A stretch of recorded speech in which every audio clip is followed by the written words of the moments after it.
Over the last few days, OpenAI's new ChatGPT has been making headlines, and it's probably hard to overestimate how much artificial intelligence is going to change our lives and the economy. So I asked OpenAI's chatbot whether the recent developments of OpenAI represent a threat to Alphabet's, so Google's core business, Google Search, which as of September 30th represents around 60% of Alphabet's total revenue. And according to the chatbot, OpenAI is not a threat to search engines. But honestly, I don't agree with the chatbot's response. And I do think that chatbots have the potential to make Google search obsolete. So is OpenAI's chatbot really going to kill Google's core business? Or does Google have some advantages too that may help the business fend off some of the new competitors? This will be the topic of today's video. And so without further ado, let's get started.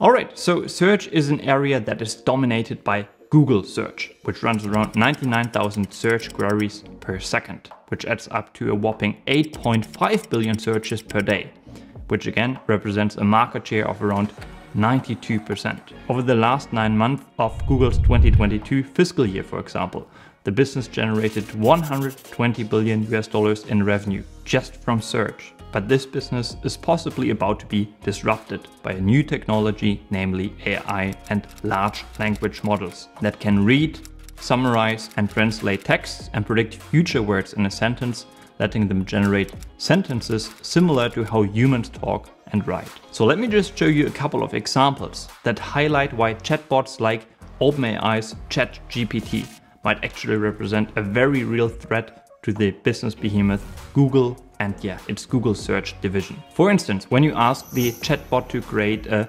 detailed 1-week travel plan to Paris for someone who loves French food and who wants to stay in a 4-star hotel, you get the following response. I think the result is pretty damn impressive. There's no need to Google for restaurants, no need to Google for hotel suggestions, and the central pillars of your trip are basically planned. And this was done within 5 seconds. I then asked it, can you recommend a particular cinema in Paris and tell me how I can get there from my hotel using public transportation systems? And again, the results make Google almost obsolete, as I don't have to filter through lots of different links that may be provided by Google. I just get a very concise recommendation by the OpenAI chatbot instead. And although the chatbot's results are not always perfect and sometimes false information is presented with a high degree of confidence by the bot itself, which also bears its risks, I think improvements over time are inevitable. Now personally, I find the ChatGPT chatbot so useful that I already asked my iPhone to create an app for it that is now located on my phone's home screen. And I found myself using ChatGPT instead of Google multiple times a day already. For instance, I recently had a debate with a friend about the right amount of carbohydrates per day and whether carbohydrates are bad. And instead of Googling for some arguments, I just asked the ChatGPT to write a short scientific essay that outlines why carbohydrates aren't as bad as they are maybe sometimes presented as in the media, especially for young male athletes. And I can think of many more use cases ranging from quick tutorials, for example, how do I fix a dripping shower head, to more conceptual requests. Why should I buy the iPhone 14 instead of the iPhone 13? To productive requests like writing or fixing code or writing blog entries on topics X, Y, or Z. So are we witnessing the start of a rising competitive intensity in search? For the first time in the last few decades, basically. Arguably, it is not only OpenAI that has the potential to dethrone Google. No, Microsoft, the tech behemoth, recently announced its ambitions to launch a so-called super app that combines shopping, messaging, web search, newsfeed, and other services in one single app, like WeChat in China. Now, I do have a couple of thoughts on the threat that OpenAI in particular may represent for Google that I want to share with you today. So I think to understand why the OpenAI chatbot is a threat to Google's core business, first of all, you have to understand how Google makes money on Google search. Simply put, I would say Google makes money primarily through advertising, and more specifically performance-based advertising, at least for the most part. This means when people use Google to search for something online, the search engine might display ads that are related to the search term. Businesses can actually target specific locations, languages and audiences, and they pay Google to display their ads, mostly on a pay-per-click basis, meaning businesses only pay Google when someone actually clicks on their ad. Now, the problem with a chatbot like ChatGPT is that there are no longer links. The quality of the answers of the chatbot is on average of higher quality and more time efficient than when you Google something and then have to basically fight your way through the various links that are provided by Google. And I think this creates a problem because of course you could argue that Google could just copy what ChatGPT does and integrate it into their own services. Just like Facebook, for example, has copied features like stories from Snapchat.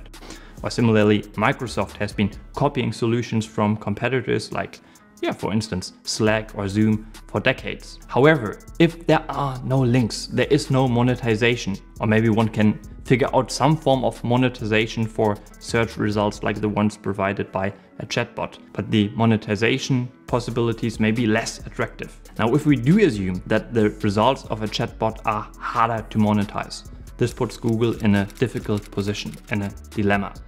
Sure, Google is already spending billions on AI, and its AI business division, DeepMind, has actually come up with numerous programs that outperform humans in games like Go, StarCraft or Stratego, for example, and they even solved a 50-year-old protein folding challenge. Moreover, they are also into autonomous driving with Waymo, and in their latest annual report, they actually outlined that they are exploring options to make use of AI in search too.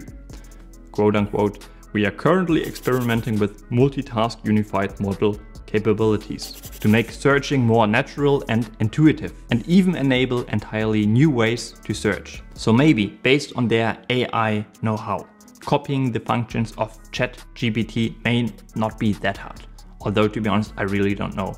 I would assume that OpenAI probably has a major head start in this area.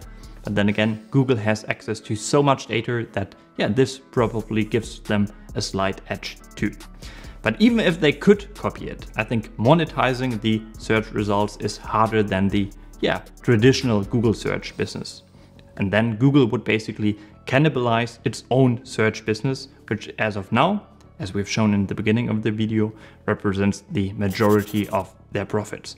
And we do know that businesses are often reluctant to innovate if this will kill their traditional legacy business. And I think this is actually expressed in the so-called innovator's dilemma, which is a concept developed by Harvard Business School professor Clayton Christensen, and it refers to the situation where a successful company is facing a new market or technological challenges, but resists to change and continues to rely on its established strategies and products, even as they become less effective. Because as I just said, this old strategy is generating the majority of profits. So long story short, Google has probably more to lose than to gain here.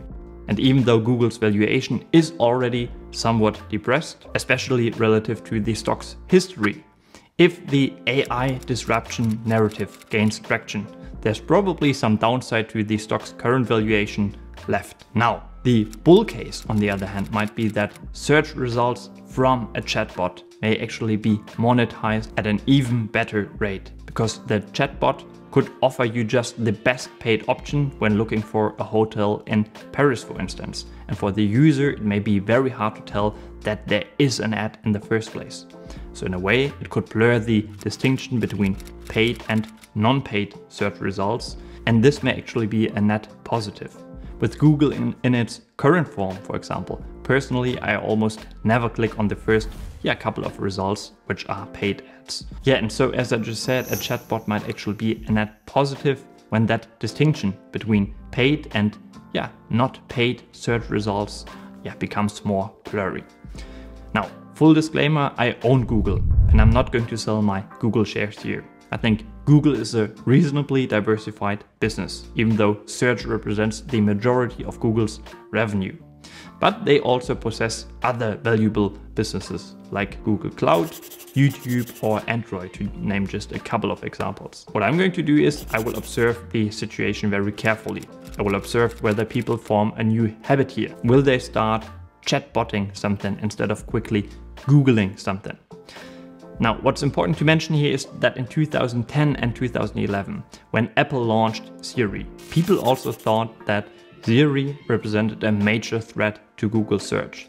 Now, around 10 years later, we know that Siri couldn't really dethrone Google search.